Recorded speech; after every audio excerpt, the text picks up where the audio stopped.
الحمد لله وكفى وسلام على عباده الذين اصطفى أما بعد فأعوذ بالله من الشيطان الرجيم بسم الله الرحمن الرحيم والذين يكنزون الذهب والفضة ولا ينفقونها في سبيل الله فبشرهم بعذاب أليم يوم يحمى عليها في نار جهنم فتكوى بها جباههم وجنوبهم وظهورهم صدق اللہ العظیم۔ میرے عزیز دوستو، اللہ رب العزت نے اس آیت مبارکہ اور اس آیت شریفہ کے اندر ان لوگوں کو دردناک عذاب کی خوشخبری سنائی ہے جو لوگ اپنے مالوں کی زکوٰۃ ادا نہیں کرتے۔ ان لوگوں کے لیے اللہ رب العزت نے اس آیت مبارکہ میں دردناک عذاب کی خوشخبری دی ہے، اور بعض حدیث کے اندر ایک عذاب کا ذکر ہمیں ملتا ہے۔ چنانچہ طویل حدیث ہے کہ اگر آدمی کے پاس اونٹ ہے اور آدمی جو ہے اس کی زکوٰۃ ادا نہیں کرتا، یعنی اپنے اونٹ کی زکوٰۃ ادا نہیں کرتا، تو کل قیامت کے دن وہ اونٹ اچھے اور فربا شکل میں ہوں گے اور ان کی قطار در قطار ان کی بنا دی جائے گی۔ پھر اس آدمی کو جس نے ان کی زکوٰۃ ادا نہیں کی اس کو لیٹا دیا جائے گا، پھر وہ اونٹ اس کو روندتے ہوئے چلیں گے، اور جب ایک قطار ختم ہوگی تو دوبارہ پھر شروع ہو جائے گی، اسی طرح وہ اس کو روندتے رہیں گے۔ اسی طرح گائے اور بھینس والوں کے بارے میں بھی اس طرح کے عذاب کا ذکر آیا ہے۔ میرے عزیزو، قرآن کریم کی اس آیت مبارکہ میں بھی ایک عذاب بیان کیا گیا ہے ان لوگوں کے لیے جو اپنے مالوں کی زکوٰۃ ادا نہیں کرتے۔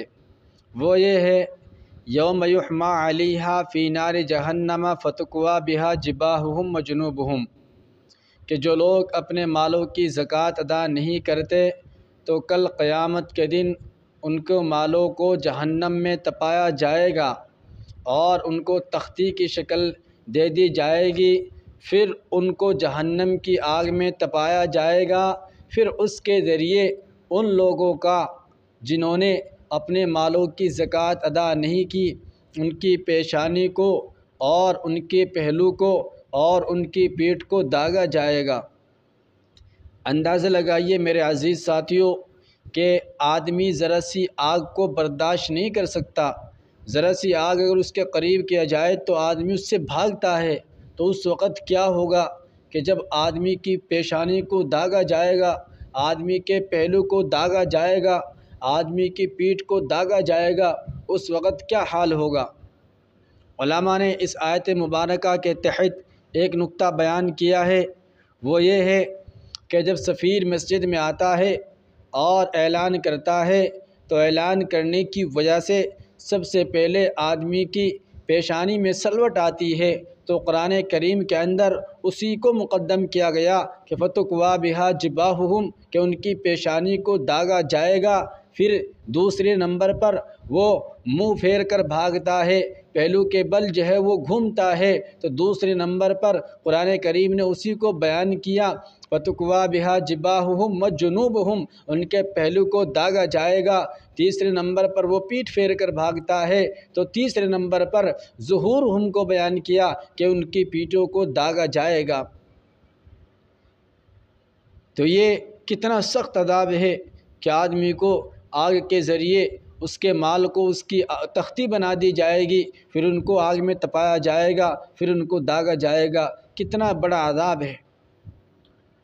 اور بعض حدیث میں ملتا ہے کہ اس مال کو گنجے سانپ کی شکل میں بنا دیا جائے گا، پھر وہ سانپ اس پر مسلط کیا جائے گا جس نے اپنے مال کی زکوٰۃ ادا نہیں کی، تو وہ سانپ اس کے دونوں جبڑوں کو پکڑے گا اور کہے گا انا مالو کا، میں تیرا مال ہوں، میں تیرا مال ہوں۔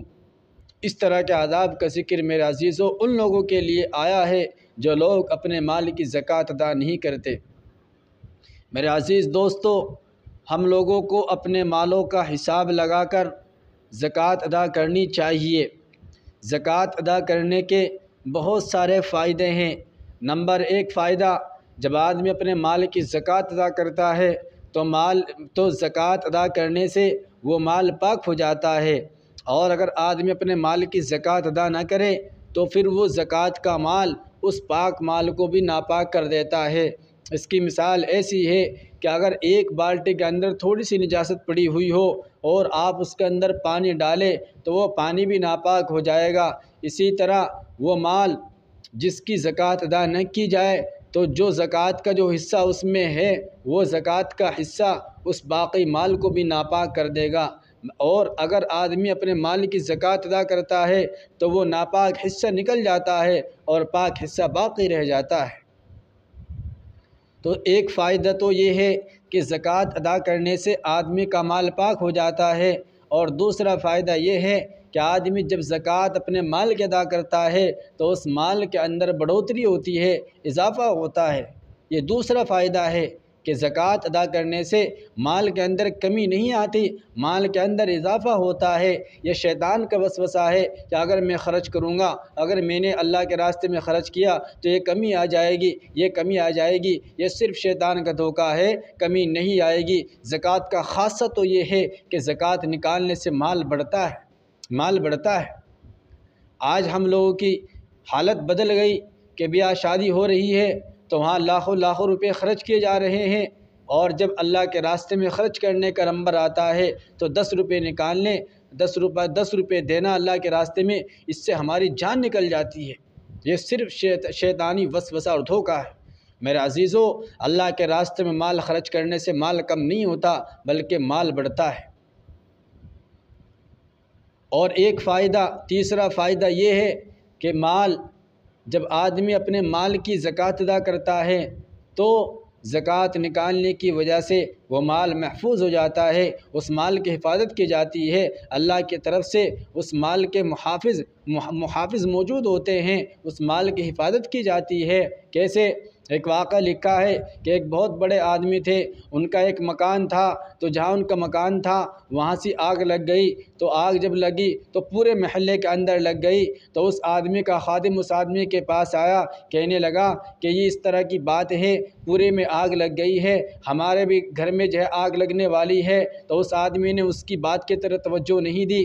دوبارہ پھر اس خادم نے کہا کہ اس طرح کی بات ہے، پھر توجہ نہیں دی۔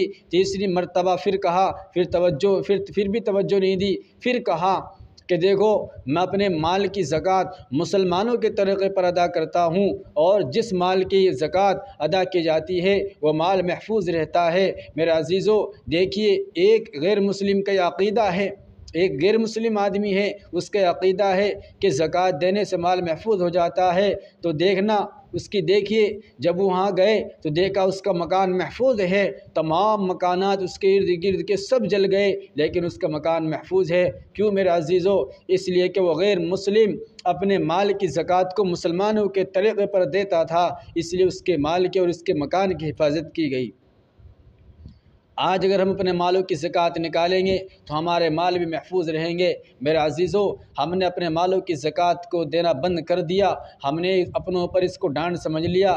آج ہم زکوٰۃ کے ادا کرنے میں ٹال مٹول کر رہے ہیں، بہانہ بنا رہے ہیں۔ مال ہے تجارت کے لیے، کہتے ہیں تو ہمارے کام کے لیے ہے، مال ہے کسی کے لیے، کہتے ہیں تو ہمارے فلاں چیز کے لیے ہے۔ میرے عزیزو، اس لیے آج ہمارے مال محفوظ نہیں ہے، اس لیے آج ہمارے اوپر مصیبتیں آ رہی ہیں، ذرا سی بیماری ہوتی ہے، لاکھوں کروڑوں روپے خرچ ہو جاتے ہیں، چوری ہو جاتی ہے، لاکھوں کروڑوں روپے چور لے جاتے ہیں۔ اسی طرح کوئی بھی چیزیں اور بھی دیگر چیزیں ہیں جس سے جو ہے ہمارا مال ہلاک ہو جاتا ہے۔ لیکن میرے عزیزو، یاد رکھنا، جب آدمی اپنے مال کی زکوٰۃ نکالتا ہے تو پھر اس کا مال محفوظ ہو جاتا ہے، اس کا مال محفوظ ہو جاتا ہے۔ ہمارے استاد محترم نے ایک واقعہ ہمیں سبق کے دوران سنایا تھا کہ ایک طالب علم نے مجھ سے کہا کہ جی، ہمارے سارے جتنی گائیں بھینس وغیرہ تھی سب کو چوروں نے کھول لیا، تو ہمارے استاد نے کہا، میں نے اس طالب علم سے پوچھا کہ بھئی تمہارے والدین نے ان کی زکوٰۃ ادا کی؟ تو اس طالب علم نے کہا کہ جی زکوٰۃ تو پتہ نہیں کتنے سال ہو گئے نہیں دی۔ تو پھر ہمارے استاد محترم نے کہا کہ واقعتاً یہ بات ہے کہ جب آدمی زکوٰۃ ادا نہیں کرتا تو پھر اس کا مال حفاظت میں نہیں رہتا، اس کا مال پھر چاہے کہیں بھی چلا جائے، دیکھیے چور سارا مال لے کر چلے گئے، اللہ رب العزت کو تو نکالنا ہے، اگر تم اچھے طریقے پر نہیں نکالیں گے تو پھر اللہ رب العزت کسی نہ کسی کے ذریعے اپنے حق کو وصول کر لے گا، اور پھر اس حق کے ساتھ آپ کا حق بھی چلا جائے گا۔